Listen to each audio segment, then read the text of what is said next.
अबे ओ, दो गॉडी के नौकर खड़े हो, इधर ला मेरा फोन। तेरा दिमाग ठीक है? तू मेरे घर पे एसी ऑन करके फैन ऑन करके यहाँ पे बैठा है। तेरे को एक काम दिया था, वो तो काम हुआ नहीं तेरे से। काम चोर गई का। तुझे पता भी है एसी का बिल कितना महंगा आता है? नहीं मैम साहब, ये एसी मैंने नहीं चलाया था, ये एसी तो साहब चला के गए थे। एक बात बता, अगर साहब ऑन करके चले भी गए थे तो तू उसको बंद करके घर की सफाई कर लेता ना। और तू यहाँ बैठ के फोन चला रहा है, एसी के मजे ले रहा है। वैसे ना गलती मेरी है, तुम लोगों के घर पे एसी तो होता है नहीं। जिसके घर पे एसी होता है तो तुम उनके घर के एसी ऑन करके बैठ जाते हो, काम धंधा कुछ करना नहीं होता। मैम साहब, इस घर की मैंने पूरी सफाई कर दी थी, वो तो थोड़ा सा टाइम था मेरे पास तो सोचा फ़ोन से पढ़ लेता हूँ, तो वही पढ़ाई कर रहा था मैं। पढ़ रहा था तो क्या? मैं बोल गई थी ना घर का काम करना है। तेरे लिए घर का काम ज़्यादा इंपॉर्टेंट होना चाहिए ना कि तेरी पढ़ाई।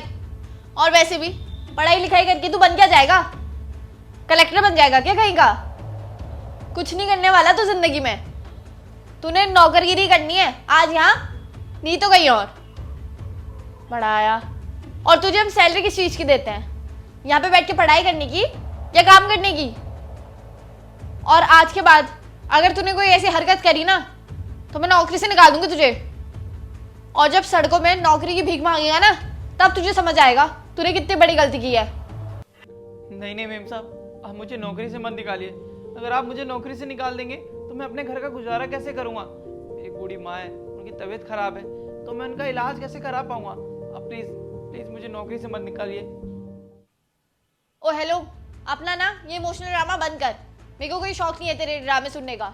और तुम जैसे गरीब लोगों को ना मैं बहुत अच्छे से जानती हूँ। जब तुम्हारी चोरी पकड़ी जाती है ना तो तुम अपने माँ बापों को बीच में घसीटते हो। और मैं ना तुझे आखिरी वार्निंग दे रही हूँ, अगर तूने आज के बाद कुछ ऐसा किया ना तो फिर मुझसे बुरा कोई नहीं होगा। और इतना ही दिमाग तू अपनी पढ़ाई पे लगा लेता ना तो आज कहीं और नौकरी कर रहा होता। तू ऐसे नहीं मानेगा। रुक जा, अभी अनिल को बुलाती हूँ। अनिल, अनिल। क्या हो गया? क्यों चिल्ला रही हो? अनिल, देख रहे हो इस नौकर को? ये हम दोनों के रूम में बैठ के यहाँ पे पढ़ाई कर रहा था, जैसे एसी का बिल यही भरता होगा। साहब, मेम साहब को ना कोई गलतफहमी हो गई है। एसी आप चला के गए थे, है ना साहब? आपने चलाया था ना। और मेम साहब को मैं इतनी देर से ये समझाने की कोशिश कर रहा हूँ, लेकिन मेम साहब ने मेरी एक बात नहीं सुनी।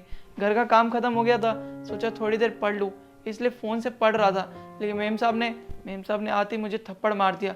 अब आप ही बताइए साहब, मेरी क्या गलती है इसमें? मैं तो मेम साहब को इतनी देर से यही समझाने की कोशिश कर रहा हूँ।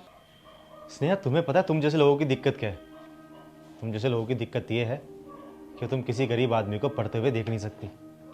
क्या हो गया? क्या हो गया अगर वो फ़ोन में पढ़ाई कर रहा है तो?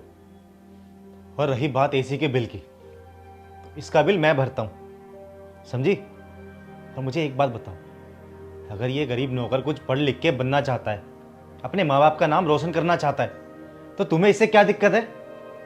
अरे खुद सोचो, इसके कितने सपने होंगे, इसके माँ बाप के कितने सपने होंगे। उस वजह से तो ये इतनी पढ़ाई कर रहा है।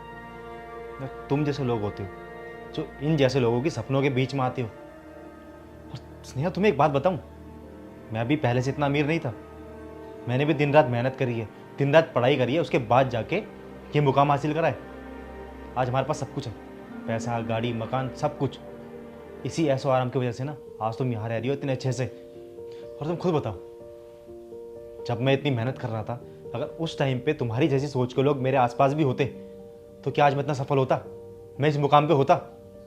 स्नेहा, मेरे को जो बोलना है मैंने बोल दिया, अब मेरी बात सुनो। तुमने जो इसे बोला वो बहुत गलत बोला, अब चुपचाप इससे माफ़ी मांगो। अनिल, तुम बिल्कुल ठीक बोल रहे हो। सुनो, आई एम सॉरी।